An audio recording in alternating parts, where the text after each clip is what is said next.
probably just. What is this video about? This is about Lord of the Rings being a historical legend. Maybe. I like it. I think it was a really upbeat video. Gee, thanks, Claire.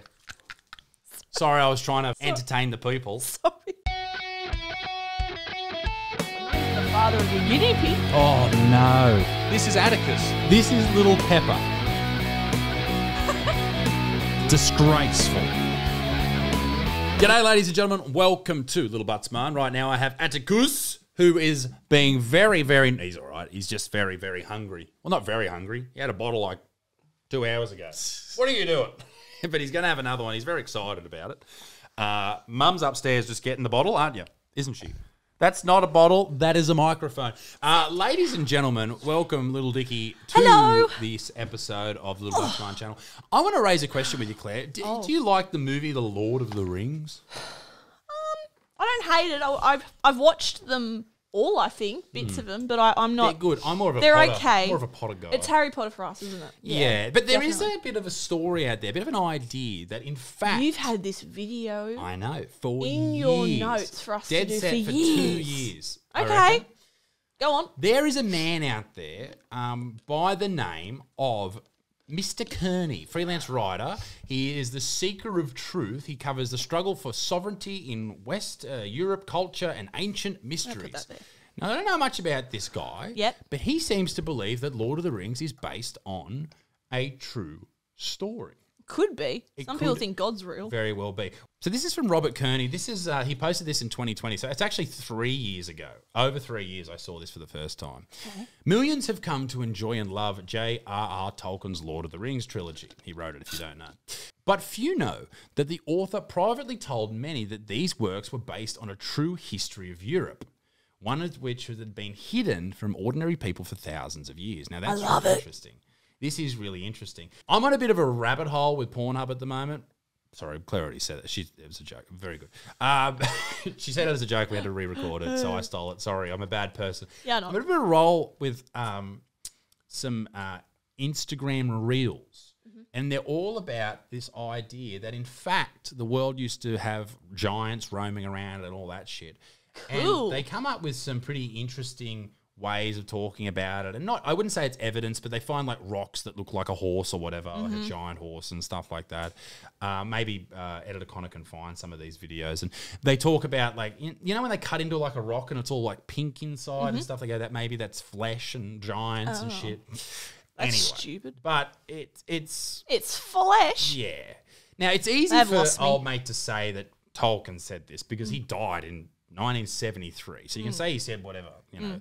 But maybe there's a bit of evidence. Maybe there's some evidence that we could find in this story. It's definitely interesting, though. I like the idea of it. Not. I'm going to go back to the tweet. Although publicly being forced to claim these stories come from his experience in the Great War, in private, so I guess in the Great War, World War One, Tolkien had some experiences there that he maybe, you know, you could relate to the battles in Lord of the Rings and that type of stuff. In private, Tolkien was said to become enraged when his works were dismissed as fantasy. No, this isn't sorry for yelling. No, this isn't an analogy or metaphor. This is what I learnt from my reading. Wow. Yeah, it's interesting, right? As a student at Oxford, Tolkien claimed that he discovered a number of old books in the basement of the school's library. Now, a lot of people don't know this. What but else happened in the basement? Oy, head on. Oxford University, and Caleb, you might be able to look this up, is actually older than, what's it called? Like Machu Picchu Harvard? and stuff like that. It's much older than Harvard. It's older than the Aztecs. What? So Oxford University was started in what year? Roughly 922 years old. So it's 922 years old. So it started a very long time ago. So it's actually it's old. Awesome it's to visit. So this is what he's talking about. So he's found some books. This is what old mate thinks Tolkien did. Found some books in the school's library, and you know he's found them talking about some crazy things that were going on. Now this could all just be this guy could just be full of shit and. You know, he's just making this up. But I think it's a really cool story. Now, these books, they contain an account of life in Europe 6,500 years ago and an epic struggle for an ancient civilization that occurred then. Now, we've watched like ancient apocalypse and those type of things. There is a lot of evidence to suggest that human beings are a lot older than we think, and civilizations have been around a lot longer than we think. What was that show we watched that Graham talks about Hancock. this too? Yes. Ancient Apocalypse. Now, that's Very a good great show for you to watch. Hancock and Randall Carlson have done a lot of work on Rogan's podcast, and So cool. they talk about ancient apocalypses, about meteorites hitting the earth and all those type of things and wiping out civilizations. Like, there are some sites much older than the pyramids that people baffle at how they were built. They have no idea how they were built. Like, even the Sphinx. The Sphinx in Egypt has erosion marks on it. Water erosion marks on it from water, right? Now, the only way that could have happened, and the only time in recent history that could have happened, is 10,000 years ago. And yet, the Sphinx, how old is the Sphinx, Caleb? It's approximately 4,500 years old. 4,500 years old. So they're suggesting Wow. that these erosion marks Eroding. Sorry, I 10 can't not do it. 10,000 years ago, meaning that 10,000 years ago, the erosion Eroding. took place, and this structure could have been built a lot earlier than that. So What do you think? I think absolutely it's older. I think the Egyptians stumbled across the pyramids And tweaked it? and just changed it Yeah. and moved in. I could see that. That's what I think. Aliens? But yeah, I mean, it could very well be aliens. It could be humans that were much more developed, and then something has wiped them Aliens. out. Or aliens. It's the same with we all thought that humans only dated back like 10,000 years or whatever, and then they discovered the have you heard of Mungo Lady that was discovered in Australia? The Aboriginal remains that were like 40,000 years old. So even with Aboriginals, people say, "Oh, they're 60,000 years old." I think that's bullshit. I think it's much older. I think it's all much older. Even like so, but then they'd be like, "Oh, well, why isn't there more like building remains and stuff?" In America, during the last ice age, 10,000 years ago, there was a mile-high, thick sheet of ice going across North America. Think about how far a mile is. Think about it going up, and then think about it being a glacier that's moving. Everything's just getting ground to dust. Anyway, so the books apparently were written in ancient Scandinavian, a language that Tolkien had coincidentally studied, so he was able to read them. It's a lovely coincidence for the story. Tolkien reportedly told his friends like C.S. Lewis. What did C.S. Lewis write? Alice in Wonderland? So Tolkien told his friend C.S. Lewis, there's a whole history we don't even know about. That sounds about right. I don't know any of these books. Did he do Alice in Wonderland, or am I way off and people are going to go, Narnia. He wrote Narnia? Okay, I wasn't too far off. Tolkien also told people in his letters that Lord of the Rings was about Europe 6,500 years ago, that the Irish were the hobbits. That's a bit racist, actually. It is. How do you agree? And the elves were the Nords. Like, he has this whole thing like figured out how he's written it. It's about Europe It's not all crazy. these years ago. Maybe it's not. So is he just talking in metaphors here, that this is just about an ancient, like maybe the giants weren't there and the elephants and shit, maybe. But I like to think that for this story and for this video, let's just pretend he's being, literal. I don't know. I wouldn't. I'm like this with the whole UFO stuff that we've been talking about lately too. I think it's naive to just say, nah, didn't happen to all these things. Yeah, I mean, we don't know. We don't know, That so is I'm the not going to thing. be arrogant and say, nah, it's not happening. Now, Europe 6,500 years ago is a lot different than what we know today. The British Isles were connected to the continent in what archaeologists now refer to as Doggerland. In one of the maps of an old Europe, you can easily see how it connects to the Lord of the Rings topography. If you compare Doggerland in this map here, it sort of looks like something that, you could say is Lord of the Rings or something similar anyway.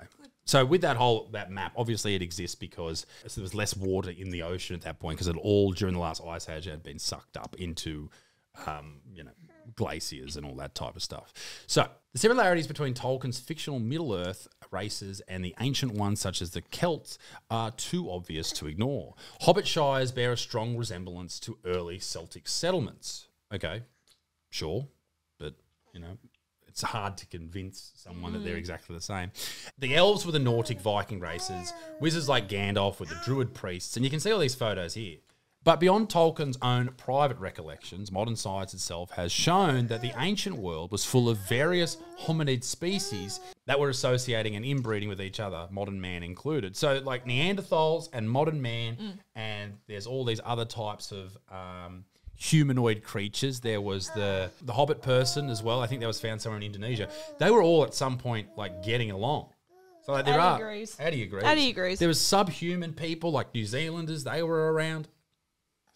It was a joke.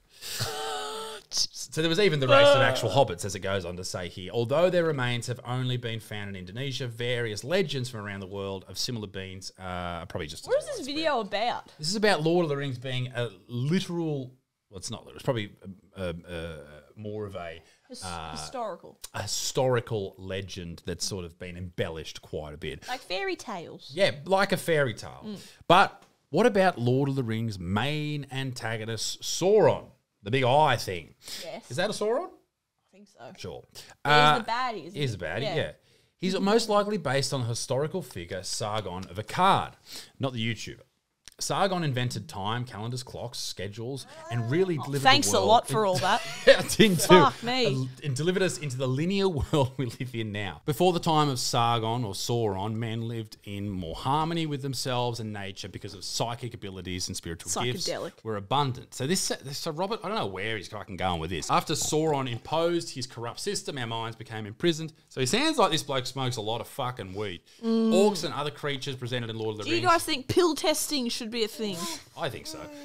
Were presented in Lord of the Rings were likely other hominid species such as Neanderthals. Okay, that's interesting. Sauron's eye is definitely Saturn or a form of a Saturn cube used to enslave humans. Oh, God, I'm Jesus done. Christ. Unfortunately, unlike the ending of the Lord of the Rings, the real-life equivalent of Sauron won and now we're all stuck in the Matrix. One day man will hopefully get his collective self out, but it's a bit of work. Man, I don't know. I'm done. It's a lot to go off. Like, so maybe he's read something and then he's based that that book or that story off that knowledge that he's pulled out of his ass somewhere. Maybe. I like it. I think it was a really upbeat video. Gee, thanks, Claire. Sorry, I was trying to fucking entertain the people. Sorry. We'll be back next week with another video about fucking vegans eating each other out. See you, bye.